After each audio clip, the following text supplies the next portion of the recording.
forefathers had products in their bathrooms and hygiene practices in the 10th century, which is over 1100 years ago, which could so easily compete with the products that you have today now in your bathroom in your house. In the 10th century, they even had a wudu machine, which you don't have to this very day. It was mobile. It was brought before a guest. The guest would tap the head. It looked like a peacock on a tray. The guest would tap the head, and water would come out in 8 short spurts, enough to perform wudu. Compare that with the sink and tap of today. In the 13th century, 800 years ago, the likes of Al-Jazari had already made numerous clocks of all shapes and sizes. You believe that the first Big Ben is the one that's in London. That's not the first Big Ben. The first Big Ben was built by your forefathers in Fez, Morocco, Maghrib. Starbucks. The first coffee house in Europe appeared in 1645 in Venice. Your forefathers were drinking coffee hundreds of years before this, as it had been discovered by a man called Khalid as he grazed his goats on the slopes of Ethiopia. Abu Hassan Ali ibn Nafi, nicknamed Ziryab, he was the one that introduced the concept of a 3-course meal. Before that, the Europeans didn't even know what a 3-course meal was.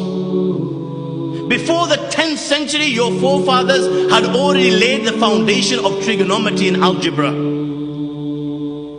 When it came to agriculture, S.P. Scott states that the Spanish Muslim agricultural system was the most complex, the most scientific, and the most perfect ever devised by the ingenuity of man.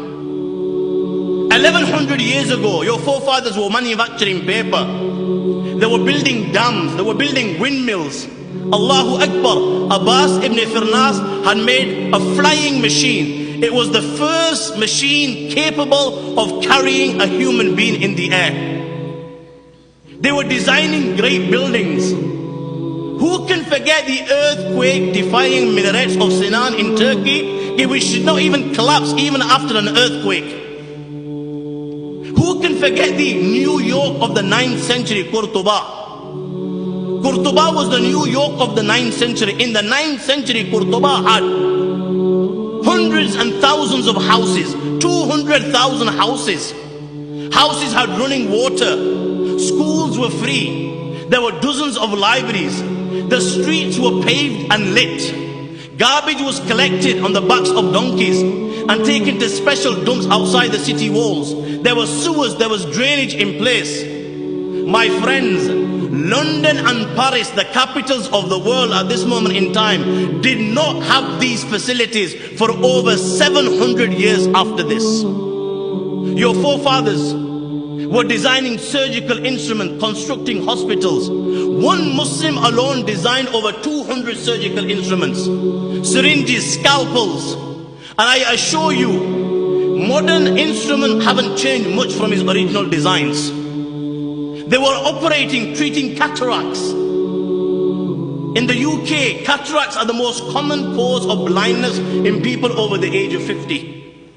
In the UK alone in 2005, 300,000 operations were undertaken. Allahu Akbar. Who would think that this was all made possible as a result of the foundation of your forefather, Imam Mawsili?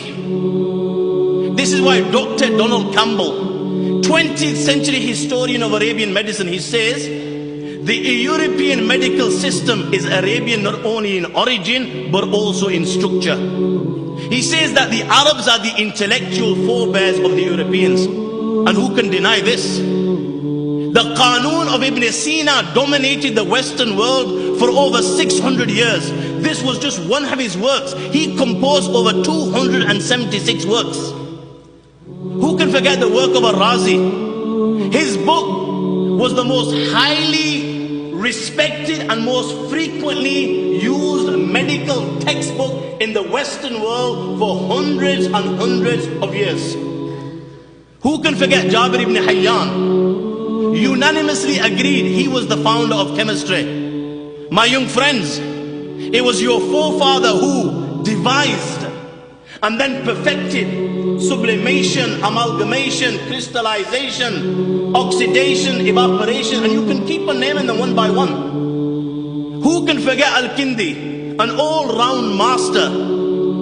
The names will keep on coming to mind. The excellence will keep on coming to mind. The virtues will keep on coming to mind. The contributions will keep on coming to mind. The achievement of your forefathers will keep on coming to mind. Indeed, these were the ummatis of Rasulullah sallallahu alayhi wasallam. They elevated the name of Allah and His Rasul sallallahu alayhi wasallam wherever they went in the globe. Whether they were traveling in some desert or in the thickness of some jungle, all of a sudden, people now, when they saw these people, or because of what they were and because of what they had achieved, my friends, all of a sudden people now were interested in Allah and His Rasul sallallahu alaihi wasallam. A fire burned in their hearts which did not let them rest till they excelled, till they became world leaders, till they became the torch bearers, the beacons, the lighthouses and the pioneers.